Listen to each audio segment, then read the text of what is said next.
Hi everyone, welcome to Build 2015. Hope you're enjoying the conference so far. My name is Gabriel Ha. I'm a program manager on the Visual C++ team, and welcome to our session on being more productive with the Visual C++ IDE with tips and tricks. So this presentation is going to be full of features. VS is full of features that are really useful if only you had known about them. So that's what we're going to do in today's presentation.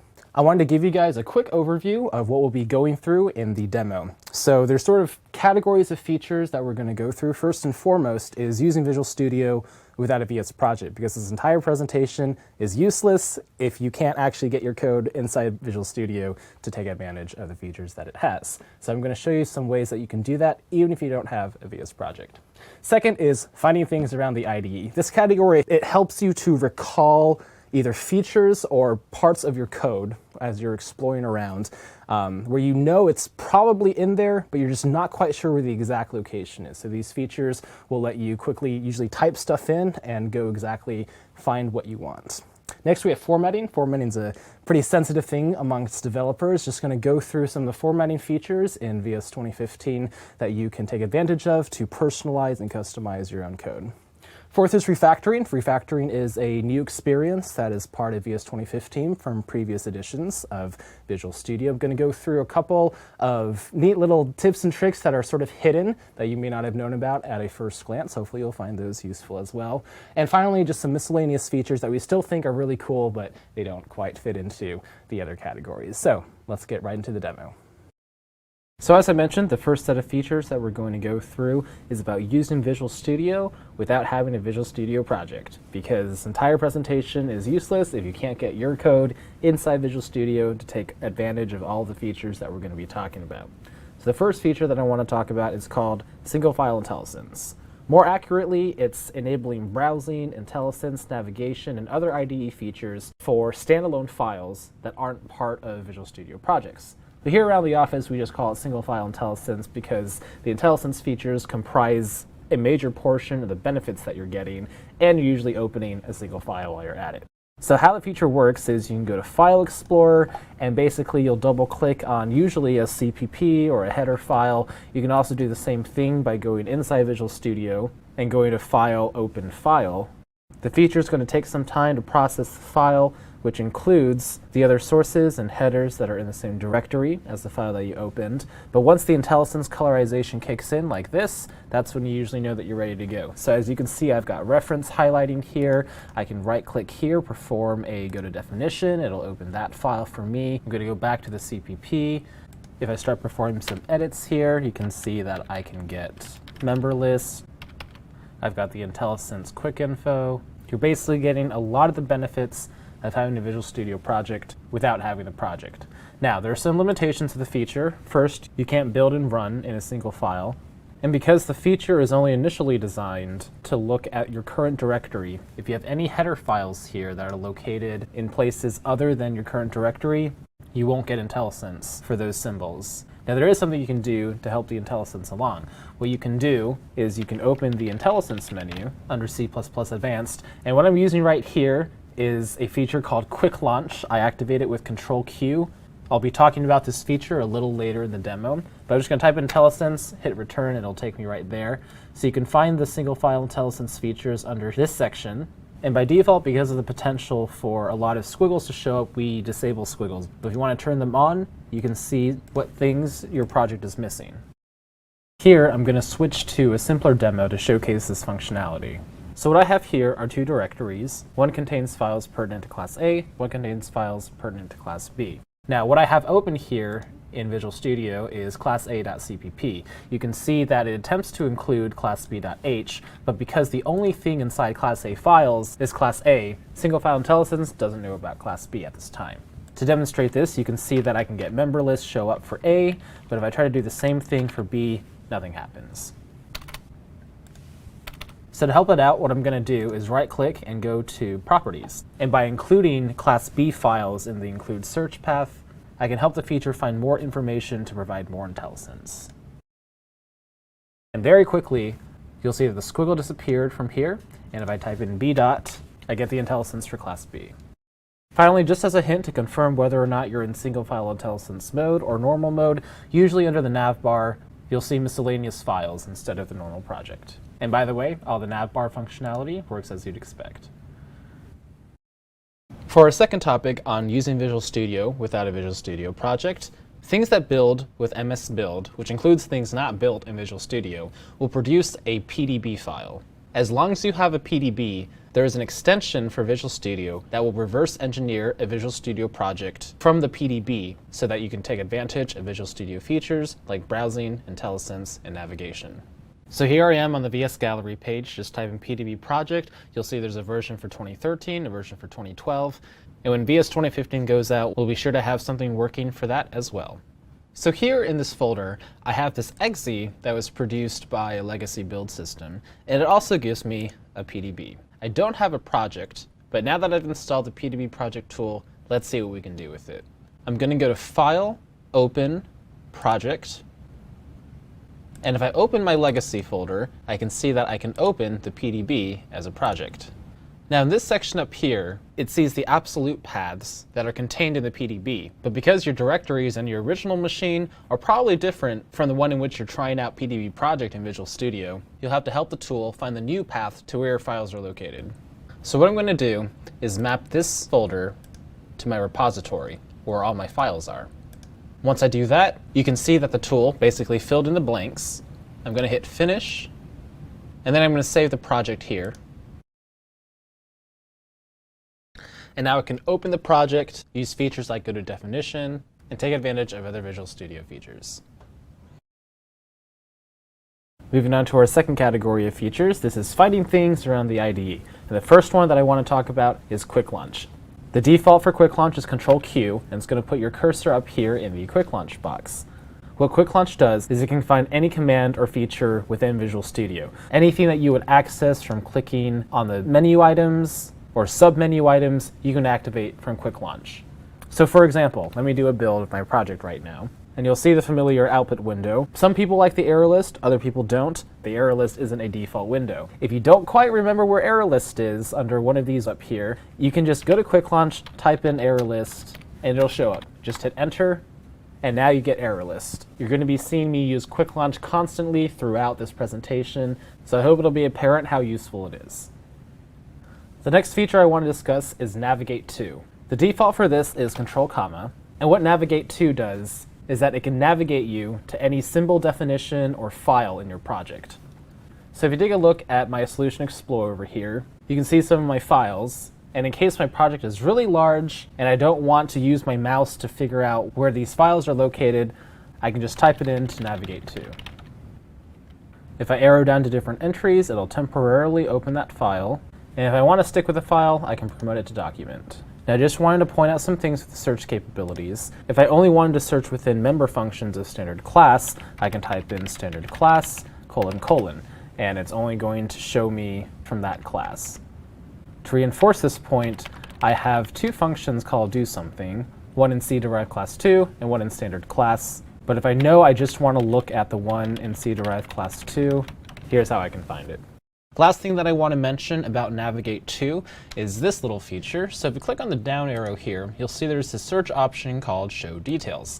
This is a pretty useful feature. So if I type in standard, you'll notice in this area that you now get a lot more details about each of the things that you're looking at. So make sure to turn on that feature as well. While I'm up here, I wanted to make note that some customers have asked us if we could make the option available to resize these navbar columns. You can indeed do this. You can just click and drag, and these settings will stick for your next session.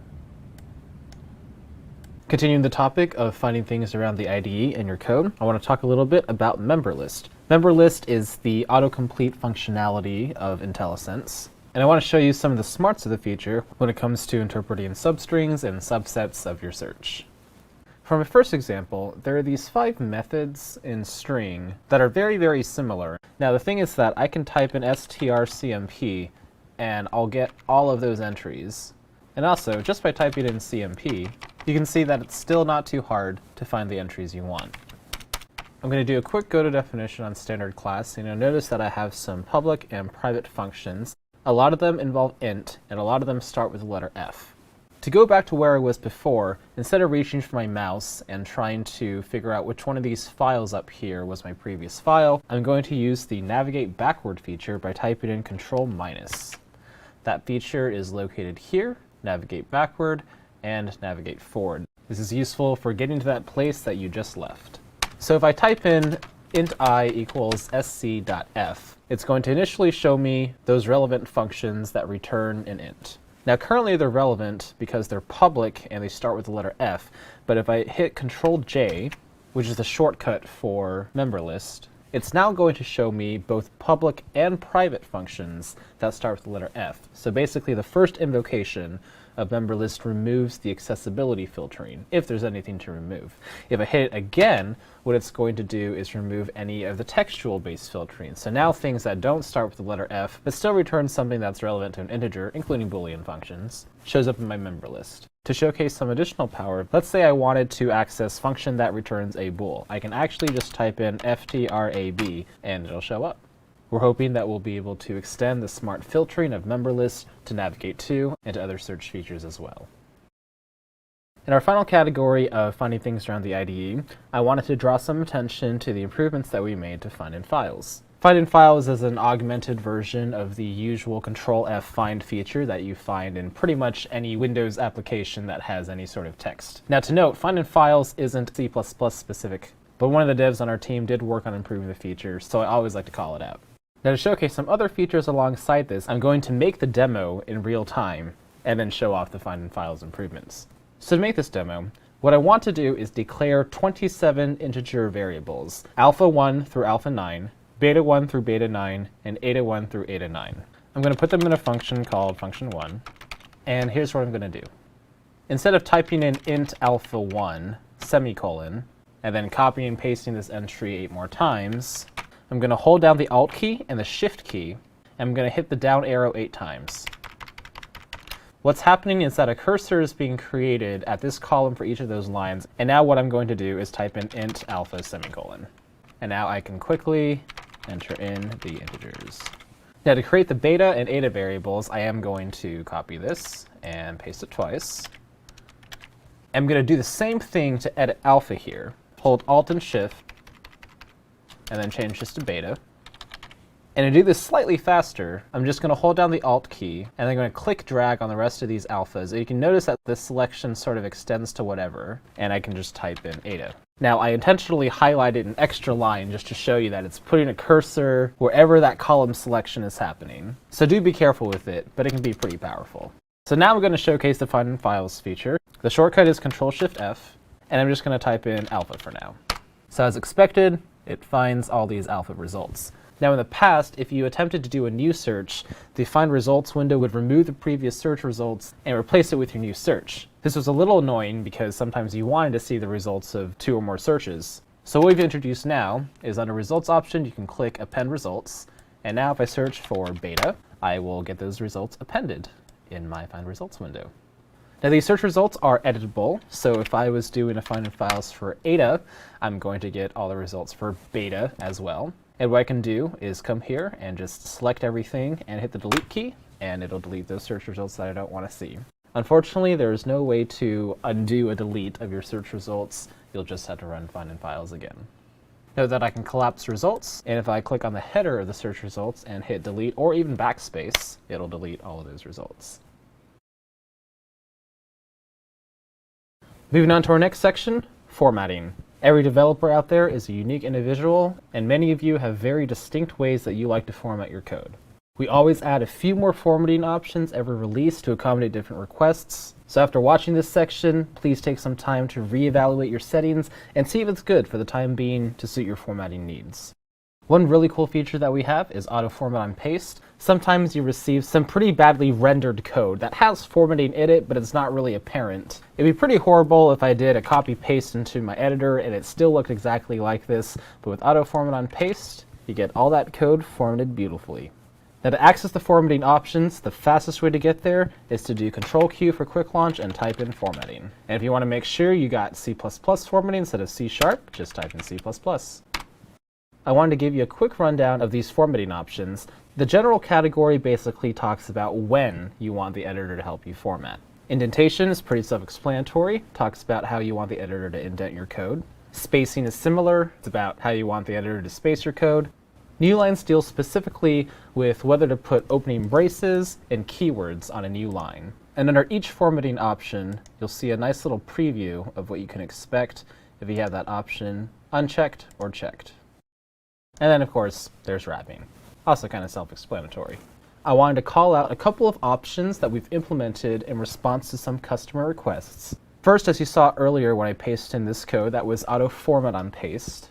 However, there was a request made to just indent on paste and not actually format it, which would preserve the position of opening braces and keywords, but still indent the code. You can find this option under General, and the option is indent but do not format. Another one was the request to not indent namespace contents. You can find that naturally under Indentation. And finally, there was the request to not format initializer lists. This option is under Spacing. And I'm going to copy this example to show you what the issue was. When the option was turned off, this is the case that you would run into. You'd be nicely defining this initializer list of whatever, and then when you proceeded to type in the closing brace, it would format the code to remove what it thought was extraneous white spaces and or tabs, and this was undesirable. So with the option turned back on, now when you type in that closing brace, it stays there just as you expect. Again, each release we put in a few more formatting options. Definitely let us know what else you'd like to see. For our fourth section, let's talk about the new refactoring experience in VS 2015. First feature I want to talk about is implement pure virtuals. The error that I'm getting here is the result of having this class, C-derived class, that is attempting to inherit from two base constructs, but the base constructs have pure virtuals in them, and they haven't yet been implemented in C-derived class. To activate implement pure virtuals, I can right-click on the class definition, go to Quick Actions, and select Implement All Pure Virtuals. Now, right before I do this, look over at my Solution Explorer and note that while I have something called derivedClass.h, I don't have something called derivedClass.cpp. Good coding practice mandates that my functions be forward declared in the header file and be defined in a source file of the same name as the header. It also involves appending the override keyword to all of my overridden functions. Let's see what this feature does. If we take a look over at Solution Explorer, you can see that derivedClass.cpp got created on the fly. And because changes were made in another file, peak definition comes up to show you the changes that happen in another file, so you don't have to leave your current context. And you'll find peak definition to be a theme for our refactoring features that make changes in other files. Now, some of you might be familiar with peak definition, but while we're here, you may not know that you can peak definition inside of a peak definition. So suppose I want a peak definition of C-derived class. If I say peak definition, what happens is that this breadcrumbs trail activates within peak definition, and if you hover over the little bubbles, they'll tell you what file you were looking at previously, and you can click on them. And the recursive peak definition can, in theory, go on for a while. Going back to implement pure virtuals, just wanted to point out really quickly that you can activate the feature on just one of the base classes, so now it'll just implement pure virtuals for that base. And if I jump over to the source file, you can see that for each function that has a non-void return type, we return a default value so you can immediately instantiate an object, and you can build if you want. Just to put it out there, we have heard feedback from people who would prefer that the new functions intentionally break the build by throwing an exception or having //to-do in the body. We've heard you guys, and we'll see about implementing these options for our refactoring features. In the meantime, if you're wondering how I was able to switch between my header and my source so quickly, I am hitting Control-K, Control-O, which is toggle header source file. You can see it in the right-click menu, and this feature performs a basic heuristic on the files in the same directory and looks for its counterpart file of the same name. Now, to showcase some additional refactoring features, I'm going to remove the newly created functions from the Implement Pure Virtuals feature. Jumping back to my header file, you can see that those four declarations now have green squiggles beneath them. If I hover over, say, this function, a light bulb's going to come up. I can click on it, and it's going to offer to create the definition of that function in derivedClass.cpp. So this is the create declaration definition feature. Again, peak definition comes up because I made changes in another file, and it's helping me to not have to switch contexts. Now, suppose I want to do this for all of those functions. What I can do is highlight them, and notice that I don't have to be precise. In fact, Let me reselect all the functions in C-derived class. Note that the constructor, destructure, and the function do something already have an implementation. I'm going to right-click, select Quick Actions, and then say Create Declaration Definition. Now there are some cases in which this feature can put things into multiple files, and we haven't implemented the peak definition workaround for that. But in the meantime, in the output window, under the Visual C++ refactoring view, you can see exactly what the feature did. Note that it indicates some of the functions already existed. And if you double-click on the entry, it'll take you there. And note that the functions have been implemented in order, even though I implemented disposable func1 first. If you haven't guessed by now, one of the themes for our refactoring experience is following good coding practices. And in this case, following good coding practices is preserving the order of functions from the header to the source. Now, on the topic of following good coding practices, you'll notice that these three functions have been implemented, and I should probably move these to the source file. Now, I understand that your team or your code may mandate different things, but just in case you're a developer who wants to keep declarations in one place and definitions in another, you can select the text, right-click, say Quick Actions, and then do Move Definition Location. You see that those three functions have been moved. The order of functions is still preserved, and in this case, the inline keyword has been added since those functions were inline to begin with. And if I want to delete them, I can use my trusty column selection feature and just do a delete. In the event that for whatever reason base class 1 func2 doesn't belong in derived class.cpp and you want to put it elsewhere, simply click on the light bulb and use the copy signature functionality. It'll copy it to your clipboard, and then wherever you want to paste that function, you'll retain the benefits of the feature. And now I want to talk about rename refactoring. Let's say I wanted to rename C-derived class to something else. I'm going to right-click on any instance of it, click on Rename, and in the Rename menu, let's just say I wanted to call it C-derived class 5, or maybe 54 because my finger slipped.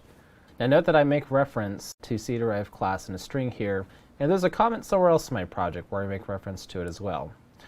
So in the preview window, there are categories for symbols, for comments, and for strings. I'm going to go ahead and accept these changes for now, do a rebuild, and you can see that everything's fine. Now, going back into the rename menu, I want to discuss this search scope. Admittedly, right now, these scope terms are a little bit vague, so I wanted to take some time to clarify them. Solution and inside current project search for the same things in your project, except that solution looks at every project in your solution, and inside current project just looks at your project. Similarly, current project and global search for similar things, but global applies to every project in your solution, and current project just applies to your current project. When you select one of these scopes, it affects the list of files on which rename performs its search for the symbol that you selected. Global and current project have no scope filtering whatsoever, so it'll include things that are usually excluded from your project, like in your exclude path. On the other hand, solution and inside current project filter out things under the directory if they're not files that are built as part of the project. We make the default scope solution because usually you want to rename things on all your projects, but you don't want to touch files that are listed in your exclude directories. We do plan to clarify these names in a future release, and if you have suggestions on the different scopes that we should be looking, definitely let us know. For our next refactoring feature, I want to talk about extract function. Extract function is a big refactoring feature, but it was a bit tricky to implement. We've currently released it as an extension on VS Gallery, so download the extension, install it, give it a try, let us know what you think. So in my code here, I have these two segments that are pretty similar, so I should probably extract it into its own function. To do this, right-click, select Quick Actions, and then click Extract Function. Now notice that I missed the letter F in my for. The feature offers to extend the selection so that it's valid. I'm going to hit OK. Let's call this getIntMatches, and there we go. Let's go ahead and do a build just to make sure everything's in order, and it is. If we go over to the header file, you can see that getIntMatches is declared in the header. The reason for this is that the function from which the function was extracted was a member function of standard class, so it extracts it to the same scope. Notice that it continues to follow good coding practice, but putting getIntMatches relative to do something. This is a good time to perhaps plug another feature. Within the product, the feature is simply called move up, move down, but I like to call it transpose code. Let's say I don't like the position of this function. For example, let's say I want to make it public. I can hold down the Alt key and then press the up arrow, and notice that it's going to move my code and everything around it. As you might guess, Alt down does the same thing, just in the other direction. And you can move blocks of code the same way. For our final refactoring feature, we have convert to raw string literal. Raw string literals are a C++11 feature that makes strings, particularly those littered with escape sequences, much easier to read. To activate the feature, click anywhere inside a string, go to Quick Actions, and select Convert to Raw String Literal. How many backslashes does a string really have? Well, now you can see. Unfortunately, there is no convert back to a non-raw string literal. You'll just have to use the undo key. And finally, I'd like to move on to our miscellaneous category. So to start off the miscellaneous section, I want to talk to you guys about an incredibly useful feature that is well documented, but pretty hidden. Macros in C++ are always a difficult thing for any compiler to deal with, and the one that runs our IntelliSense engine is no different. In the same way, like at the beginning of this presentation, that you can help single-file IntelliSense give you more accurate results by putting in a little work, you can do the same thing with macros with a construct called a hint file. So what I have here in this file are these two macros defined here. I have the declaration of the function 1 here, the definition here, and a call to it here. If I right-click on this call and do a go to declaration, it's going to go to the definition instead. And the reason it doesn't work is because the macros at the beginning of the file hides the declaration from the tag parser. So in order to fix this, what we're going to do is create a file called cpp.hint at the root of this project. And we're going to throw in the two defined statements there. So before I close Visual Studio, I'm going to copy these to my clipboard. Then I'm going to close Visual Studio. I'm going to delete the SDF file so that IntelliSense can reparse everything. I'm going to right-click and add a new text document. And I'm going to call this cpp.hint. Now make sure that the type is a hint file and not a text file. Now I'm going to double-click, open this up. We'll open it in Notepad. I'm going to go ahead and paste those two defines in. Save, close, and now I'm going to open my project again. I'm going to give it a moment for the tag parser for IntelliSense to reprocess the solution. So now I'm going to right-click on this call, do a go to declaration, and it will correctly find the declaration. So if you've ever been frustrated with go to declaration not going to the right thing, just know that it's usually caused by a macro in your file, and now you know how to help IntelliSense along. Now as a caution, don't go crazy with putting every single macro into the file. You should definitely just add the most egregious ones. But this process is well documented. There's an MSDN page, and you can find a link to it at the end of this presentation. The second feature that I'd like to talk about is fonts and colors. This involves being able to edit the default colors of certain constructs in your code. To get to the feature, of course, I'm going to use Quick Launch, type in fonts and colors, and for the C++ specific stuff, you can find it all here. If you're one of those people who really likes seeing that magenta on maroon comments, more power to you. And if you've ever played with it a little too much and want to revert settings, just click Use Defaults, and it'll change it back. And finally, keyboard shortcuts. This is being able to customize shortcut keys for Visual Studio, and it's also a good way to explore what random Visual Studio features correspond to your random keyboard combinations. Or, more usefully, finding the official name of a feature as it's referred to internally in Visual Studio so that if you have issues with it, you can report it to us with much less ambiguity. So to get to here, again, I'm going to go to Quick Launch, type in keyboard. And let's say, for example, that I like finding files so much that I want it to be activated with Control F instead of the normal find. So to find out what the feature is called, I can actually come here, press Control Shift F, and I see that it's called edit.findInFiles. So now I can put that into here. And now to reassign it, I come here, type in Control F, and it's going to show me that's currently being used by edit.find, but I can go ahead and assign it. And now when I hit Control F, I get findInFiles instead. And of course, if you've ever messed things up just a little too much, just hit reset and everything's back to normal. That concludes the demo portion of our session.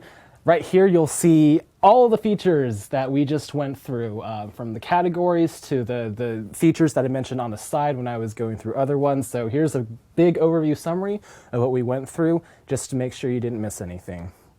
Thanks again for watching this session. You can find some resources here. Check out the links on refactoring on hint file. And of course, one of our biggest resources is you guys. Please feel free to send us feedback, questions, comments, feedback on our features. We'd love to hear from you guys. And of course, don't forget to complete your evaluation form.